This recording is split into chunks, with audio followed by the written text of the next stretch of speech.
పిల్లలకి water bottles కొందామని బయటకొచ్చాము. ర్యాండమ్‌గా బయటకొస్తే ఈ సెలబ్రేషన్స్ కనిపించాయి మెదక్ చర్చి దగ్గర. అదేంటి క్రిస్మస్ అయిపోయింది కదా! సెలబ్రేషన్స్ ఏంటా అని లోపలికొచ్చి చూస్తే ఎగ్జిబిషన్ ఉంది. మా ఆయనకి తెలుసంట ఆల్రెడీ. కానీ మాకు చెప్పలేదు. సో, ఎలాగో ఇక్కడి వరకొచ్చాం కదా! జస్ట్ అలా వెళ్లి తిరిగేసొద్దాము చూద్దాం అనేసరికి అది ఒక 1 అవర్‌లోనో, హాఫ్ అన్ అవర్‌లోనో కంప్లీట్ చేసుకునేదైతే కాదు. సో, మేమేమనుకున్నాం ఒక 2, 3 అవర్స్ స్పెండ్ చేయగలిగితేనే ఇక్కడికి రావాలి. ఇంకా కష్టం వెళ్ళిపోదాము. జస్ట్ అలా తిరిగేసి ఎళ్ళిపోదాం అనుకోని జస్ట్ కొంతసేపు అలా చర్చి ముందు తిరిగాము. స్ట్రీట్ షాపింగ్ అంతా చూసాము. నిజంగా చాలా బావుంది.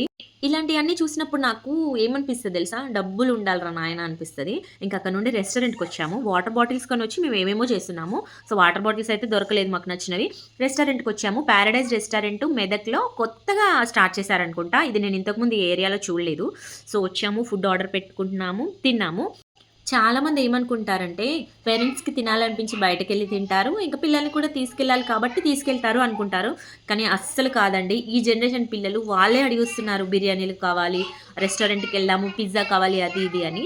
అది పేరెంట్స్ మిస్టేక్ అని చెప్పను. అలా అని సొసైటీ మిస్టేక్ అని చెప్పను. ఫోన్‌లో చూసి, టీవీలో చూసి అదే కావాలని పట్టుబడతారు. ఇంకా తప్పదు కాబట్టి బయటకి తీసుకెళ్ళాల్సొస్తది. చాలామంది ఏమనుకుంటారంటే, వీళ్ళకి తిరగాలనిపించి తిరుగుతారు, పిల్లల్ని తీసుకెళ్తారు అనుకుంటారు. అస్సలు కాదు. జనరేషన్ 90స్ కిడ్స్ దగ్గరే ఆగిపోలేదండి. ఇప్పుడు జనరేషన్ పిల్లలు చాలా ఘోరంగా టార్చర్ పెడుతున్నారు. ఫుడ్ తినడం అయితే తిన్నాం కానీ, ఏదో తేడా కొడుతుంది బ్రో తింటుంటేనే అర్థమైపోయింది.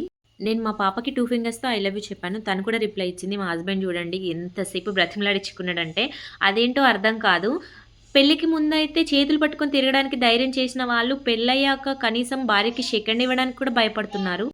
ఇంక మేము ఇంతకుముందు స్ట్రీట్ షాపింగ్ చేశామని చెప్పాం కదా! అక్కడ ఒక డ్రెస్ తీసుకున్నా. డ్రెస్ తీసుకోవడమే ఆలస్యం ముహూర్తం వచ్చేసింది. వాటర్ పోసుకొని డ్రెస్ అంతా తడిపేసుకొని ఇంక నాకు అదే డ్రెస్ కావాలని ఏడిస్తే ఇంక ఆ డ్రెస్ ఏసాను. ఇంక రెస్టారెంట్‌లో తినడం అయిపోయింది. ఇంటికొచ్చేసాము. వచ్చేటప్పుడు పిల్లలకి బెలూన్స్ కూడా తీసుకున్నాము. ఇంక ఇంటికొచ్చాక వాళ్ళు కొంతసేపు ఆ బెలూన్స్‌తోనే ఆడుకున్నారు. Thank you for watching this video friends. ఈ వ్లాగ్ గనక మీకు నచ్చినట్లయితే లైక్ చేయండి, షేర్ చేయండి. నా ఛానల్‌ని సబ్స్క్రైబ్ చేసుకోండి. నా ఛానల్ మానిటైజేషన్‌కి దగ్గరలో ఉంది. సో, మీ ఒక్క వాచ్ అవర్ నాకు చాలా యూజ్ అవుతుంది. అందుకని please like, share and subscribe. ఇంకా మరిన్ని వ్లాగ్స్‌తో మీ ముందుకొస్తాను. Thank you friends. బాయ్.